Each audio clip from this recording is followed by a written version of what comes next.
بسم اللہ الرحمن الرحیم الحمد للہ رب العالمین والصلاة والسلام علی رسول الکریم وعلی آلہ واصحابہ اجمعین۔ گزشتہ حدیث کے لحاظ سے یہ بھی ایک وضاحت ہے کہ مہاجر کے لحاظ سے والمہاجر من ہاجر ما نہى اللہ عنہ، چونکہ لفظ مہاجر جو ہے اس کا استعمال اس بندے پر کہ جس نے اپنا وطن اور اپنا خاندان چھوڑ دیا دین کی خاطر، اس پر اس کا استعمال جو ہے وہ غالب ہو چکا تھا۔ تو رسول اکرم صلی اللہ علیہ وسلم نے یہ ارشاد فرمایا، صحابہ کو یہ بتایا کہ یہ بھی ایک قسم مہاجر کی ہے، بلکہ یہ سارے مومنین کے لیے یہ ہجرت ضروری ہے کہ جن چیزوں سے اللہ نے منع کیا ان کو یہ ترک کر دیں۔ تو اس بنیاد پر جو ویسے مہاجرین تھے اس وقت، ان کو رسول اکرم صلی اللہ علیہ وسلم نے یہ تبلیغ کی کہ وہ اپنی ہجرت کو مکمل کر لیں اس عمل کے ساتھ کہ جو بھی رب نے منع کیا ہے اسے ترک کر دیں۔ اور جن لوگوں کو یہ حسرت تھی مثلا انصار کو کہ ہجرت کے اتنے فضائل بیان ہوتے ہیں، کاش کہ ہم بھی مہاجر ہوتے، تو ان کے لیے یہ رستہ بتایا کہ اس وجہ سے تمہیں ہجرت کا ثواب مل سکتا ہے بغیر وطن چھوڑنے کے، کہ اسلام کے اندر یہ طریقہ بھی موجود ہے۔ ایسے ہی جس وقت مکہ مکرمہ فتح ہو گیا اور اعلان ہو گیا لا ہجرت بعد الفتح، کہ فتح مکہ کے بعد اب ہجرت نہیں ہے، تو بہت سے لوگوں پر یہ بات گراں گزری کہ اب ہجرت کا زمانہ نہیں رہا اور ہمارا ہجرت کا ثواب فوت ہو گیا ہے، کاش کہ ہجرت کا موقع ہوتا۔ تو رسول اکرم صلی اللہ علیہ وسلم نے جو قیامت تک کے لیے سارے مسلمانوں کے لیے ہجرت کا موقع تھا وہ بیان کر دیا کہ وطن چھوڑے بغیر بھی ہجرت ہو سکتی ہے، اور یہ وہ ہجرت ہے کہ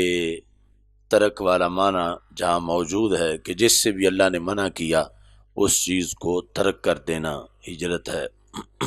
باقی لفظ اسلام جو ہے اس کا اطلاق کبھی اعمال ظاہرہ پہ ہوتا ہے اور کبھی اس کا اطلاق جو ہے وہ اعتقاد قلب مع الاعمال اور اخلاص پہ ہوتا ہے۔ قالت الاعراب آمنا قل لم تؤمنوا ولكن قولوا اسلمنا، تو یہاں اس کا صرف ظاہری اعمال پہ اطلاق ہو رہا ہے کہ ابھی دل میں چونکہ ان لوگوں کے ایمان نہیں تھا تو یہ کہا گیا کہ تم مومن نہیں ہو، لیکن یہ تم کہو کہ تم مسلم ہو۔ اور کبھی اعتقاد قلب پر بھی اور اعمال پر بھی اسلام کا اطلاق ہوتا ہے۔ اذ قال له ربه اسلم قال اسلمت لرب العالمین، تو یہاں جو ہے وہ اسلام بمعنی ایمان ہے، اور یہ کہنا کہ اسلم یہ پہلے کی حالت جو ہے اس کی نفی پر دلالت نہیں کرتا کہ پہلے ایمان نہیں تھا اور اب اللہ نے کہا کہ حضرت ابراہیم علیہ السلام سے کہ ایمان لے آؤ، تو بلکہ جو ایمان مستمر تھا اسی کو اس میں بیان کیا گیا ہے۔ اذ قال له ربه اسلم قال اسلمت لرب العالمین، تو یہاں اسلام کا اطلاق جو ہے وہ ایمان پر ہے۔ آگے دو اس کے سند کے طریق ہیں، ایک کے اندر جو حضرت ابو معاویہ کا طریق ہے اس میں ہے سمعت عبداللہ، اور جو عبد الاعلیٰ کا طریقہ اس میں ہے ان عبداللہ. تو یہ فرق بیان کرنے کے لیے انہوں نے اس کو ذکر کیا. اب ہے کہ ای الاسلام افضل، کون سا اسلام افضل ہے، اس بارے میں باب ہے. تو مراد یہ ہے کہ کون سا اسلام، یعنی جس کے اندر کیا خصلتیں ہوں تو اسلام زیادہ فائدہ دیتا ہے، ان خصال کا ذکر ہے. حضرت ابو موسیٰ اشعری رضی اللہ تعالیٰ عنہ کہتے ہیں کہ صحابہ نے کہا یا رسول اللہ صلی اللہ علیہ وسلم ای الاسلام افضل، تو قال من سلم المسلمون من لسانہ و یدہ. تو یہاں پر بھی ماقبل کو جب پیش نظر رکھیں گے تو لفظ اسلام جو ہے وہ خبر میں جواب میں محذوف ماننا پڑے گا، یعنی ای الاسلام افضل، جواب ہوگا اسلام من، اسلام من سلم المسلمون من لسانہ و یدہ. یا پھر مبتدا کی جانب جو ہے وہ ذو کا لفظ لکھائیں گے، ایو ذوی الاسلام افضل، کہ جو اسلام والے لوگ ہیں ان میں سے کس کا اسلام افضل ہے، ایو ذوی الاسلام افضل. تو اس بنیاد پر جو ہے وہ اب یہ جواب، یہاں اب جواب کے اندر لفظ اسلام جو ہے وہ محذوف نہیں کرنا پڑے گا، بلکہ جس طرح کہ ہے ایسے ہی جواب ہوگا من سالم المسلمون من لسانہ و یدہ. تو یا تو سوال میں حذف ہے یا جواب میں حذف ہے. سوال میں اگر نہ کریں تو جواب میں من نکالنا پڑے گا، اور اگر سوال کے اندر ایو ذوی الاسلام افضل ہوگا تو پھر حذف جواب میں نہیں نکالنا پڑے گا. اب سوال پیدا ہوتا ہے کہ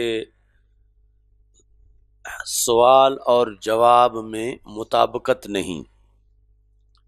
اور رسول پاک صلی اللہ علیہ وسلم تو افصح العرب ہیں،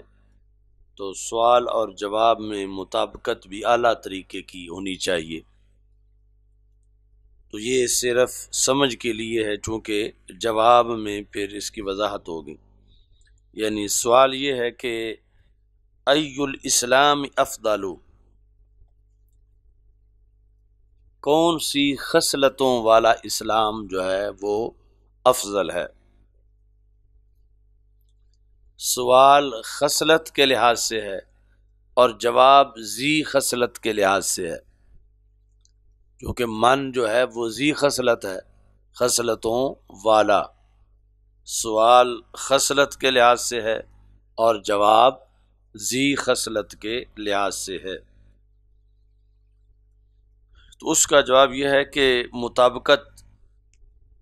بھی موجود ہے اور جواب میں اضافہ بھی موجود ہے جو کہ کریموں کی شان ہے. اچھا جی، جس طرح کہ قرآن مجید میں یسألونک ماذا ينفقون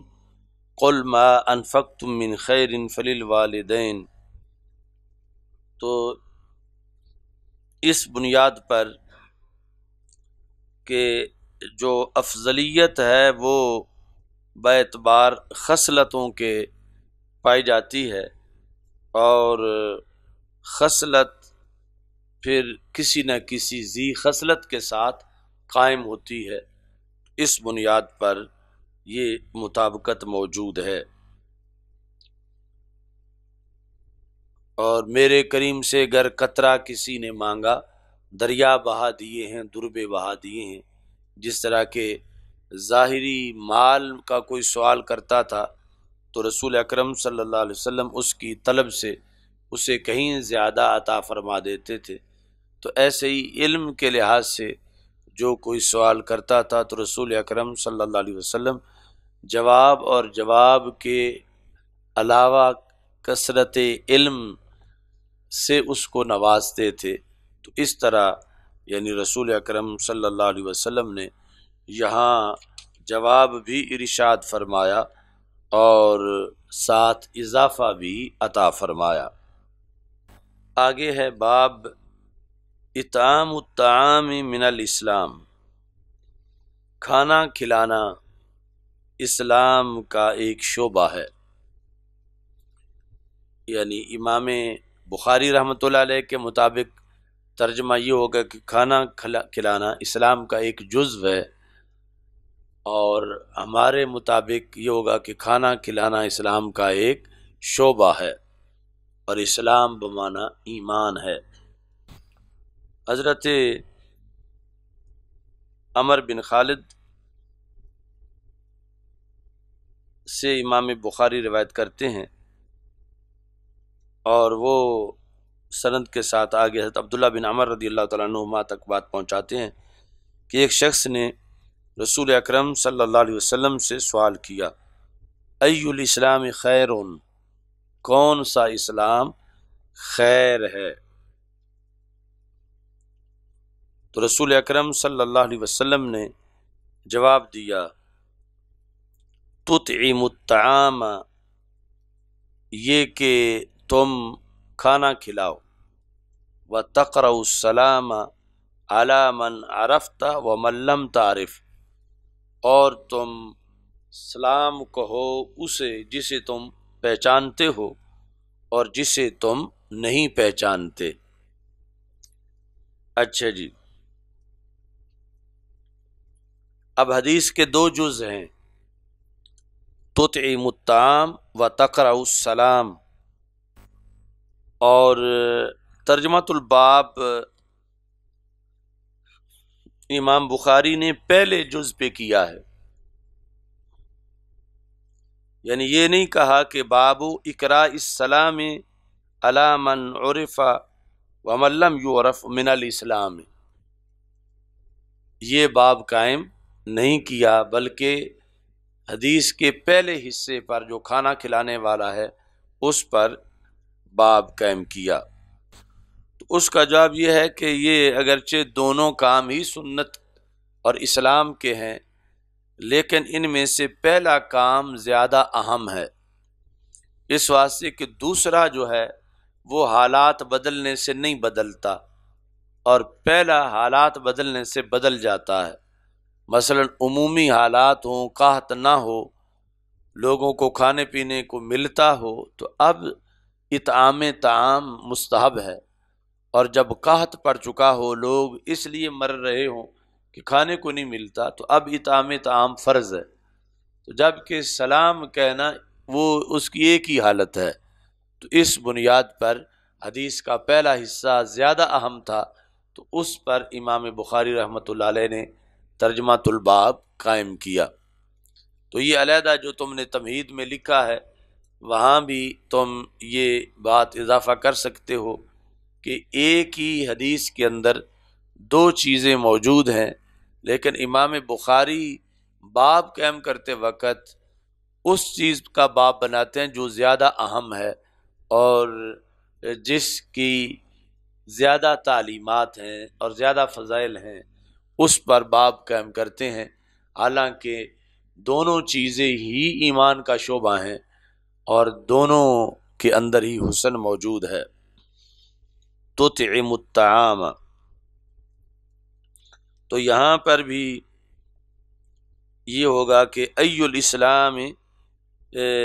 خیر، تو جواب ہوگا اسلام اطعام الطعام، کھانا کھلانے والا جو اسلام ہے یہ خیر ہے،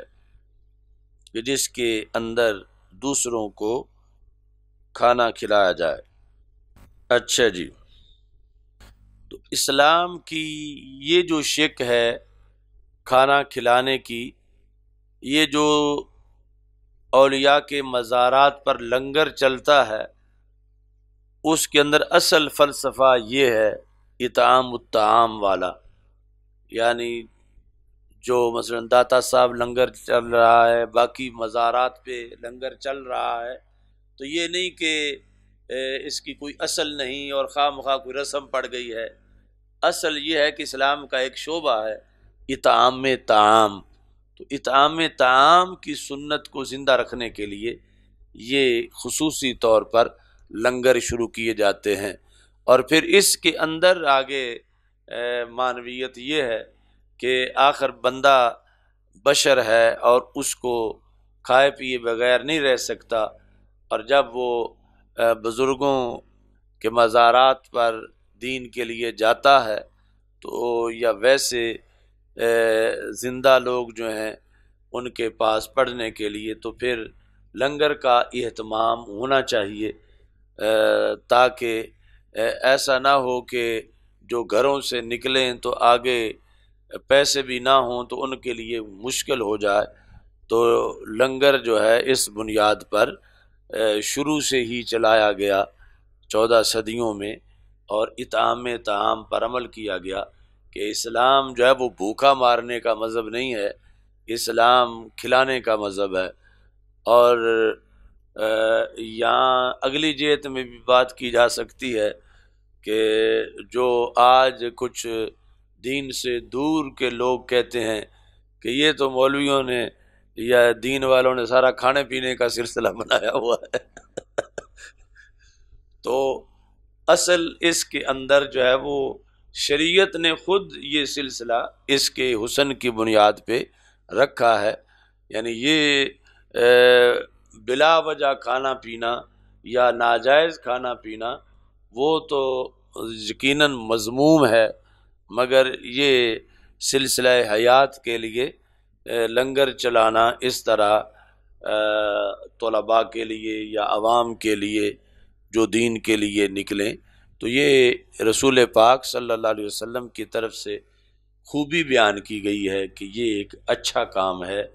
اور اس نیت پر چلایا جائے کہ رسول پاک صلی اللہ علیہ وسلم نے یہ حکم دیا ہے تو پھر اس کے فائدے ہی فائدے ہیں. اب آ کر جو ہے وہ دیوبندیوں وہابیوں نے یہ فلسفہ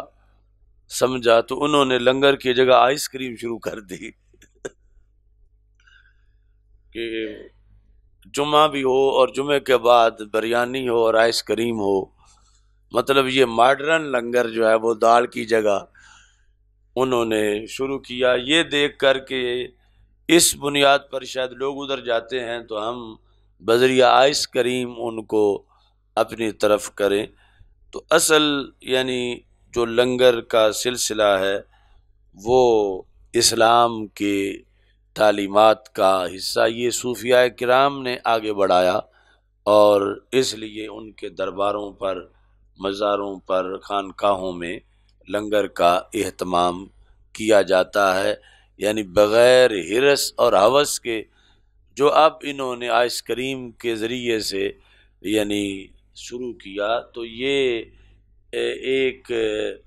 بذریعہ دولت اور مال لوگوں کو کھینچنے کا سبب ہے، جبکہ صوفیاء نے ان چیزوں سے بے نیاز ہو کر محض خلق خدا کے لیے اطعام طعام کا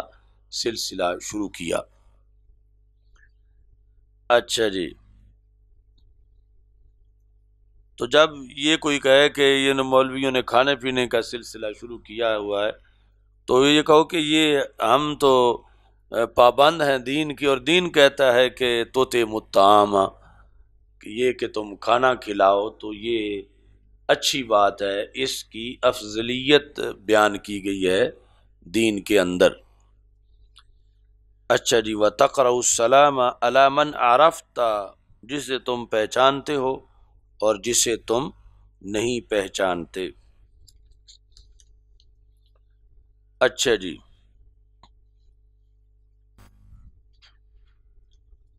تو عَلَى مَنْ عَرَفْتَ وَمَنْ لَمْ تَعْرِفْ، اس کے اندر بھی ایک بحث ہے. یعنی ایک معنی اس کا حقیقی طور پر ہے اور ایک معنی وارداتی ہے. عَلَى مَنْ عَرَفْتَ وَمَنْ لَمْ تَعْرِفْ، یعنی مومنین میں سے جسے تم پہچانتے ہو یا جسے تم نہیں پہچانتے، دائرہ مومنین کے اندر، کیونکہ کچھ جبابرہ بادشاہ ظالم جابر جو ہیں وہ کھاتے پیتے لوگوں سے تو سلام لے لیتے تھے اور غریب غربے سے سلام نہیں لیتے تھے، تو اس لیے یہ کہا گیا کہ سلام ہر مومن کا حصہ ہے، اس میں پیسے والے اور نادار کی کوئی تفریق نہیں ہے کہ تم ہر کسی سے سلام لو، خواہ وہ مالدار ہو یا نادار ہو، خواہ تم اس سے واقف ہو اس کی مالی حیثیت سے یا نا واقف ہو، ہر مومن سے سلام لو۔ یعنی اس میں الا من عرفت و من لم تعرف ضرور ہے، لیکن اس کا ایک دائرہ ہے کہ مومنین کے دائرے میں رہ کر کچھ مومن وہ ہیں جن کو تم جانتے ہو اور کچھ مومن وہ ہیں جن کو تم نہیں جانتے۔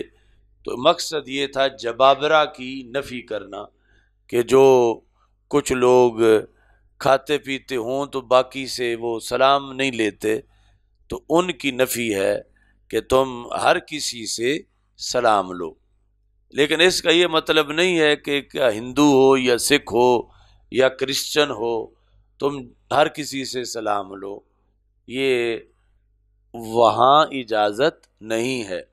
یعنی عموم ہے کہ جسے جانو یا نہ جانو، لیکن بشرطے کہ اس کا مسلمان ہونا تو معلوم ہے، آگے جانو یا نہ جانو۔ لیکن جب کسی کا پتہ ہو کہ یہ غیر مسلم ہے تو پھر اس کے ساتھ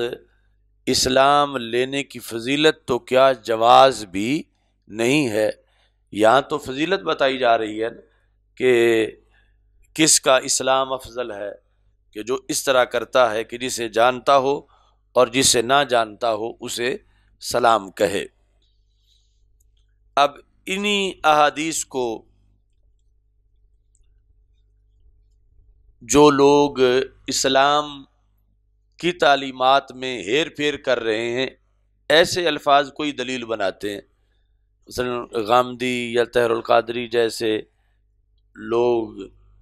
یعنی وہ حوض جن میں یہود و نصارہ اپنے گلے صاف کرنے کے لیے غرارے کرتے ہیں، تو یہ اسی کو یعنی جب تم کسی ہندو سکھ سے سلام نہیں لوگے تو وہ کہیں گے تم اچھے مولوی ہو، تمہیں پتہ نہیں بخاری میں حدیث ہے کہ اس کا اسلام افضل ہے کہ جس کو تم جانتے ہو یا نہیں جانتے، جیسا بھی ہو بندہ نظر آئے تم اس سے سلام لو۔ تو اس طرح اس حدیث کی وہ اس سے غلط استدلال کرتے ہیں، جبکہ چونکہ ہر جیسے ایک آیت کا معنی سمجھنے کے لیے باقی آیات کو سامنے رکھنا ضروری ہے، ایسے ہی ایک حدیث کے معنی کے لیے باقی احادیث کو سامنے رکھنا بھی ضروری ہے۔ تو چونکہ سلام کا باقاعدہ نظام رسول پاک صلی اللہ علیہ وسلم نے وضع کیا، اور جو بادشاہوں کو خطوط لکھے تو اس میں لکھا والسلام علی من اتبع الہدی، کہ سلام اس پر جس نے ہدایت کی پیروی کی۔ تو یہ میرٹ ہے، اگر بادشاہ تم چاہتے ہو کہ تمہیں سلام ہو تو پھر تم بھی ہدایت کی پیروی کر لو، یعنی وہاں عموم نہیں رکھا کہ تم جیسے بھی ہو تجھے سلام ہے، اسے کہا ہی نہیں، کہا ہے کہ سلام اسے ہے جو ہدایت کی پیروی کرے۔ السلام علی من اتبع الہدی، تو یہ یعنی جب ایسا موقع ہو تو وہاں یہ لکھنا چاہیے کہ جب اگلے کا ایمان نہیں ہے تو اس میں کہ جو ہدایت کی پیروی کرے اسے سلام ہے۔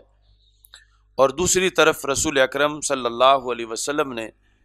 ارشاد فرمایا لا تبدل الیہود ولا النصارى بالسلام، یہود اور نصارہ کو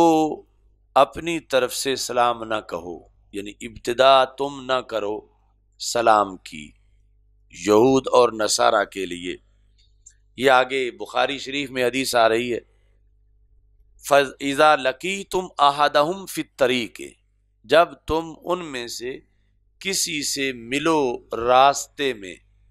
یعنی راستے کے اندر کوئی یہودی ہے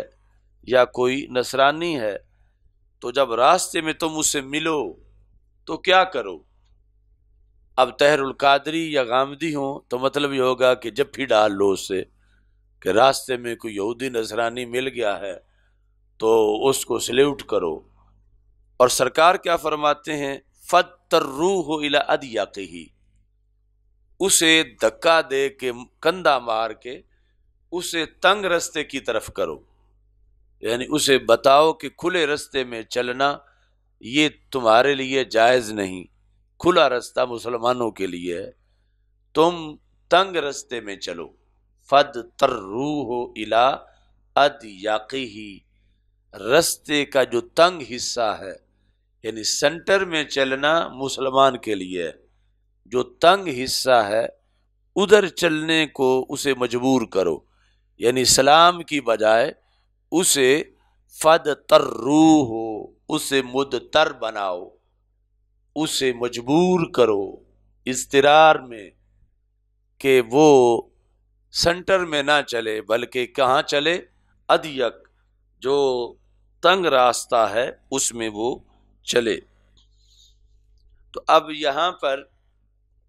یہ حدیث سامنے رکھیں گے اور باقی والسلام علی من اتبع الہدی، تو پھر پتہ چلے گا کہ یہاں عموم ہے مگر اس کا بھی ایک دائرہ ہے، اس کا بھی ایک دائرہ ہے، اور آگے پھر کچھ قیود اور حدود بھی ہیں کہ جن کو کراس کرنا جائز نہیں ہے۔ اچھا جی، تو یہ عینی نے بھی یہاں پر اس حدیث کے تحت عمدۃ القاری میں یہ حدیث لکھی ہے، ثم ھذا العموم مخصوص بالمسلمین، کہ علی من عرفت ومن لم تعرف، یہ عموم ہے لیکن عموم کے اوپر ایک خصوص ہے کہ مسلمانوں کے لحاظ سے عموم ہے، مسلمانوں کے لحاظ سے۔ مثلا یہاں کوئی کتابیں آتی ہیں تو کہا جاتا ہے کہ یہ چھوٹا طالب علم ہے یا بڑا ہے، جو بھی ہے اسے کتاب دے دی جائے، تو عموم ہے لیکن اوپر ایک خصوص بھی ہے۔ عموم ہے، چھوٹا ہو بڑا ہو، حفظ کا ہو، درس نظامی کا ہو، پہلے سال کا ہو، دورے کا ہو، لیکن خصوص ہے کہ وہ طالب علم اور اسی درس کا ہو تو اسے دے دو۔ تو ایسے ہی یعنی علی من عرفت ومن لم تعرف، جسے تم جانتے ہو یا جسے تم نہیں جانتے اسے سلام کہو، لیکن اوپر خصوص ہے کہ مسلمانوں میں سے جسے تم جانتے ہو یا جسے تم نہیں جانتے۔ تو اس بنیاد پر اب احادیث میں کوئی ٹکراؤ نہیں ہے اور ایک ہی بات ساری احادیث میں بتائی جا رہی ہے۔ اور یہ کہ موجودہ زمانے میں جو لبرلزم اور وحدت ادیان کا ڈنڈورا پیٹا جا رہا ہے، جو امریکہ کروا رہا ہے، تو وہ ہمارے دین کے کتنا منافی ہے۔ اگر وہ بات کریں اور امریکہ کی بات کو قرآن و سنت سے جواز فراہم کریں تو وہی امریکہ ہمیں اپنے ماتھے پہ، آنکھوں پہ، سر پہ بٹھائے، لیکن پھر جا کے جہنم میں گرائے۔ اور آج اگر حقیقت کریں تو وہی ہمارے بار بار اکاؤنٹ بند کرے اور ہمارے ویزوں پہ پابندی لگائے اور ملک میں ہم پہ فورتھ شیڈول لگوائے، کیونکہ اس کی جو فکر ہے اس کی ہم جڑیں کاٹتے ہیں۔ تو یہ وجہ ہے کہ کچھ لوگوں کے لیے بڑی آسانیاں ہیں دنیا میں اور کچھ لوگوں کے لیے بڑی مشکلات ہیں دنیا میں، کہ یہود و نصارہ کو، انگریزوں کو ان کے اپنے سکالر بعض مواقع پر اتنا کام نہیں دے سکتے جتنا مسلمانوں میں سے ہائر کیے ہوئے ان کو دے سکتے ہیں. یعنی اپنے ان کے تو مطلب یہ ہے کہ جب وہ بولیں گے تو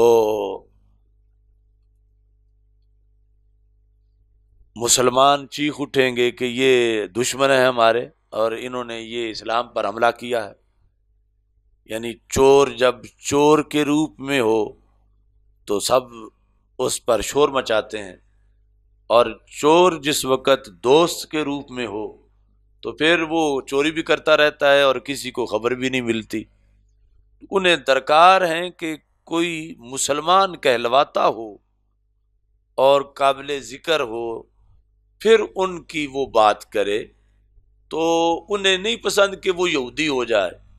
وہ نصرانی ہو جائے، انہیں یہی پسند ہے کہ کچھ فاصلے پہ رہے اور فاصلے پہ رہ کے ان کا کام کرے. تو اب جس سے انہوں نے کام لینا ہے اس نے کچھ باتیں ایسی بھی کرنی ہیں جس سے فاصلہ ظاہر ہو کہ وہ یہودی نہیں ہے، وہ نصرانی نہیں ہے. کیونکہ اگر ساری ان کی کرے پھر تو سارے مسلمان کہیں گے کہ یہ چور ہے. مسلمان رہ کے داڑھی چھوٹی موٹی رکھ کے امامہ باندھ کے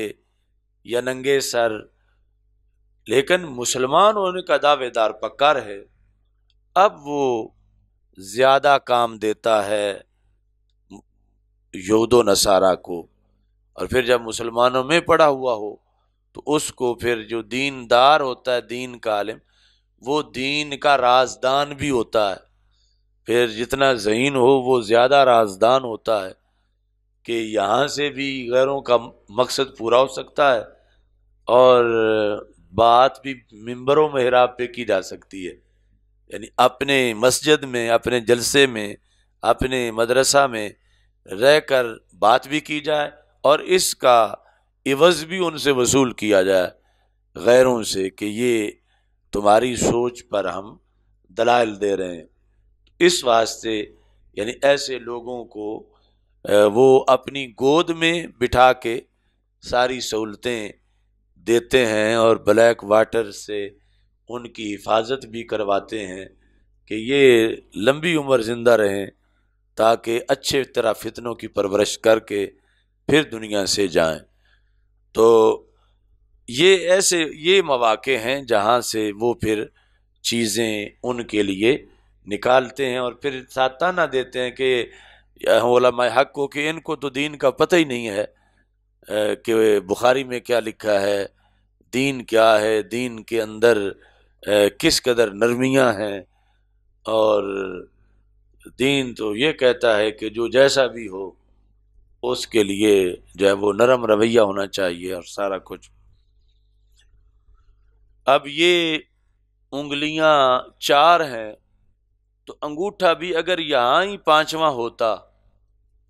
تو پھر انگوٹھے کا اتنا فائدہ نہ ہوتا. اب ایک طرف سے یہ انگلیاں گھیرتی ہیں، ایک طرف سے انگوٹھا گھیرتا ہے. اب یہاں انگوٹھے کا جدا ہونا انگلیوں کے لیے مفید ہے کہ اچھا ہے یہ سائیڈ پہ ہی رہے، کیونکہ ایک طرف سے ہم گھیریں گے دوسری طرف سے یہ گھیرے گا. اب یہ سائیڈ پہ ہونا جب اس کی سیٹنگ ہے ان کے ساتھ تو یہ سائیڈ پہ ہونا نہیں ہے، اصل میں ساتھ ہونا ہی ہے. کیونکہ اگر بالکل ساتھ ہوتا تو پھر وہ تو پہلے بھی 4 ہیں، یہ کیا اتنا زیادہ فائدہ دیتا. ایک طرف پھر دوسری طرف بالکل خالی رہ جاتی اور چیز اچھی طرح نہ پکڑی جا سکتی. اس طرح کچھ لوگ کچھ کو سائیڈ پہ تھوڑا سا رکھ کے بھی اپنا مفاد لیتے ہیں کہ سائیڈ پہ جب ہوگا تو پھر ایک پوری جانب یہ کور کرے گا اور دوسری جانب ہم ہوں گے اور یہ ہمارا ساتھی ہوگا. جب ہم اس طرح کریں گے یہ بھی اس طرح ہو جائے گا، یہ نہیں کہ یہ اکڑ جا کے میں نے نہیں ہونا. تو اس طرح بھی یعنی کچھ لوگوں کو سائیڈ پہ رکھ کر بھی منفعت حاصل کی جاتی ہے، جبکہ وہ کہہ سکتا ہے کہ جب ان پہ الزام آ رہا ہو وہ کہتے میں تو آئے ہوں علیحدہ، میرا تو ان سے کوئی تعلق ہی نہیں ہے، میں تو بالکل جو ہے وہ اتنی دور مجھ سے ہیں، میں اتنا دور ہوں، لیکن بوقت سے ضرورت اس طرح کر کے تو اس طرح کے لوگوں نے بھی اسلام کو نقصان پہنچایا۔ اب اتنی واضح حدیثیں ہیں کہ فَإِذَا لَقِيتُمْ أَحَدَهُمْ فِي الطَّرِيقِ، یعنی اپنے مرکز منہاج القرآن میں ملنے کی تو بات ہی نہیں ہو رہی کہ وہاں بلا کے جپھی ڈالو، اگر کہیں رستے میں وہ مل جائیں تو کندھا ان کو مارو، جپھی نہیں، کندھے سے ان کو دباؤ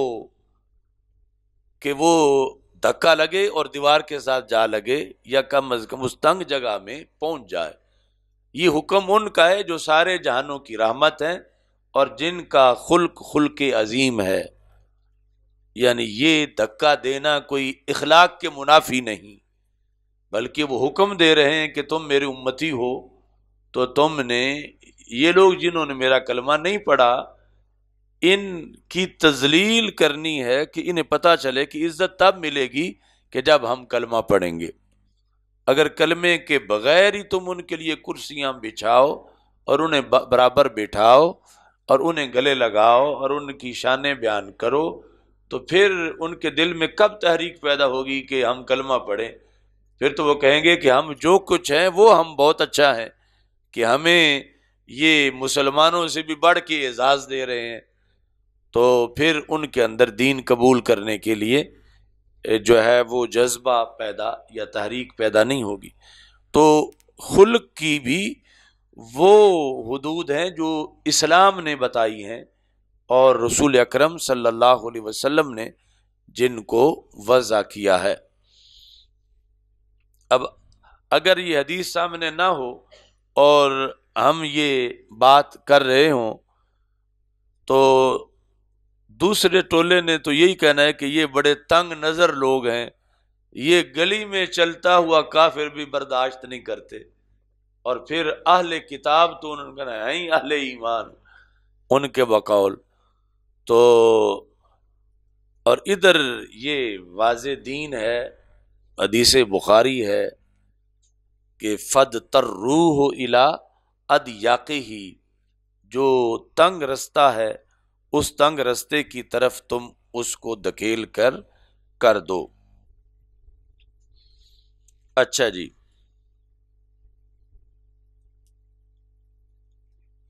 اب سوال پیدا ہوتا ہے کہ تطعم الطعام فرمایا ہے لیکن تؤکلو نہیں فرمایا۔ آکلا یاکلو کھانا ہے اور آکلا یوکلو کھلانا ہے، تو اس سے بھی یہ مطلب بتایا جا سکتا تھا کہ تم کھانا کھلاؤ۔ تو اس کا جواب یہ ہے کہ آکلا یاکلو اور اطعام میں فرق ہے۔ آکلا یاکلو صرف ایک فنکشن ہے اس میں، کھانا پینا اس میں شامل نہیں، اور تلذذ اس میں شامل نہیں، اور جو اطعام ہے یہ عقل کو بھی شامل ہے، کھانا شرب کو بھی شامل ہے، ذوق کو بھی شامل ہے۔ اس واسطے جو جامع لفظ تھا وہ رسول اکرم صلی اللہ علیہ وسلم نے استعمال کیا۔ اب یہ ہے کہ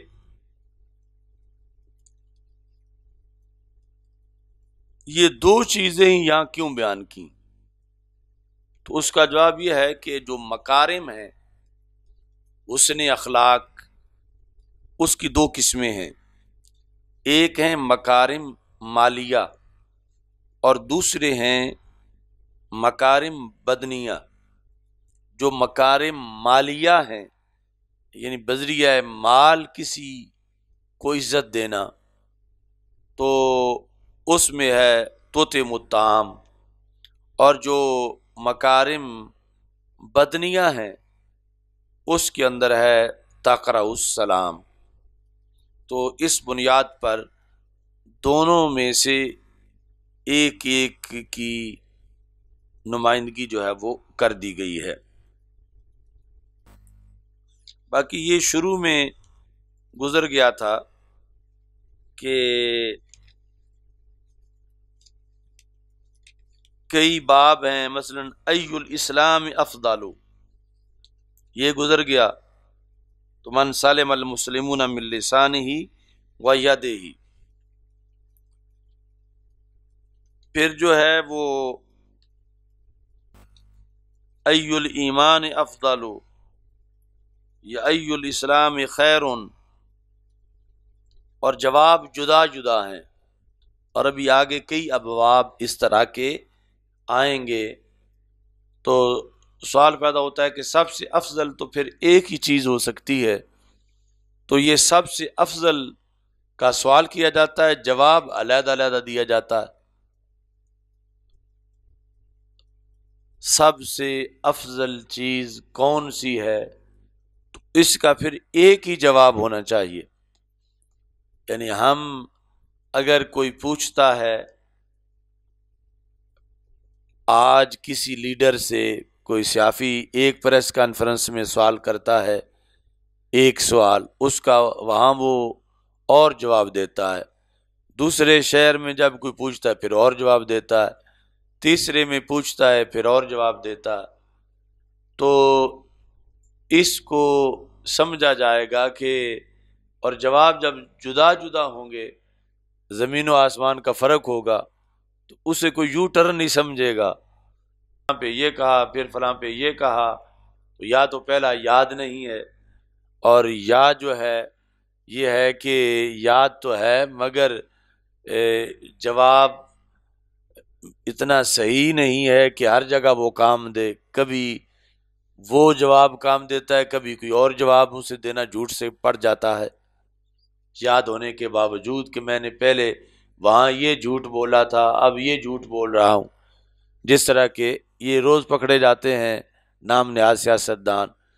کہ تم نے پہلے یہ کہا تھا اب تم یہ کہہ رہے ہو،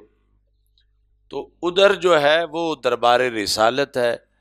کہ جہاں بھولنا بھی کچھ نہیں اور جہاں بات بھی ایک ہی ہے اور قیامت تک نہیں بدلے گی، تو پھر ایک سوال کے متعدد جواب کیوں ہیں کہ سب سے افضل اگر نماز ہے تو پھر سب سے افضل نماز ہی رہے، پھر یہ کیوں ہے کہ کہیں سب سے افضل ہے کہ جہاد سب سے افضل ہے، بر الوالدین سب سے افضل ہے، یعنی یہ جدا جدا جواب، پھر ان کی حکمت کیا ہے، چونکہ یہاں نہ بھولنے کا معاملہ ہو سکتا ہے اور نہ ہی یہ کہ جانتے ہوئے معاذ اللہ خلاف واقعہ بات کی جائے، چونکہ یہ ساری چیزیں اس طرح کی عیب ہیں اور رسول پاک صلی اللہ علیہ وسلم عیب سے پاک ہیں، تو اس کا جواب یہ ہے کہ یہ جو تعدد جواب ہے یہ کمال کی بنیاد پر ہے، یعنی عیب نہیں کمال ہے کہ یہاں سائل کا دل دیکھ کے جواب دیا جاتا ہے کہ سائل میں کمی کیا ہے۔ اب بلا تشبیہ و تمثیل حکیم کے پاس ایک مریض آئے، وہ اس کی نبض دیکھے اور اسے کوئی کاڑا سا شربت دے دے، پھر دوسرا آئے اس کی نبض دیکھے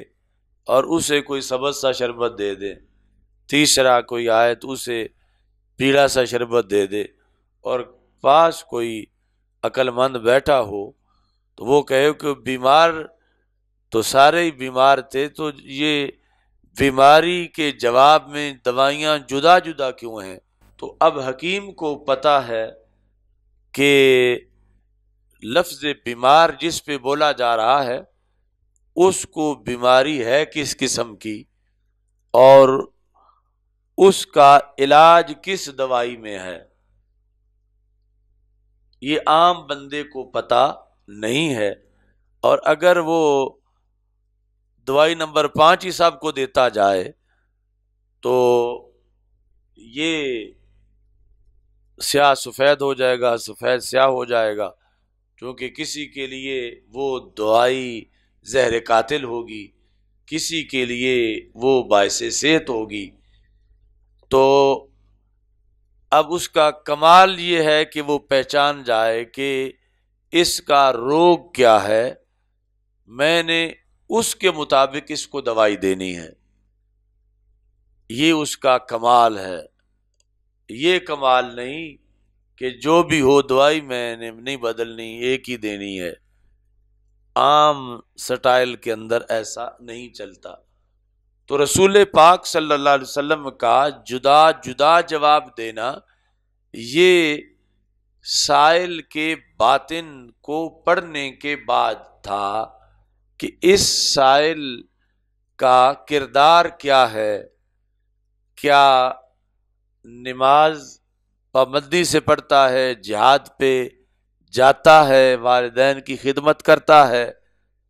تو اس کا علاج کرتے وقت جو کمی تھی رسول اکرم صلی اللہ علیہ وسلم نے اس کے لیے اس کمی کو دور کرنا اس کا بہتر علاج قرار دیا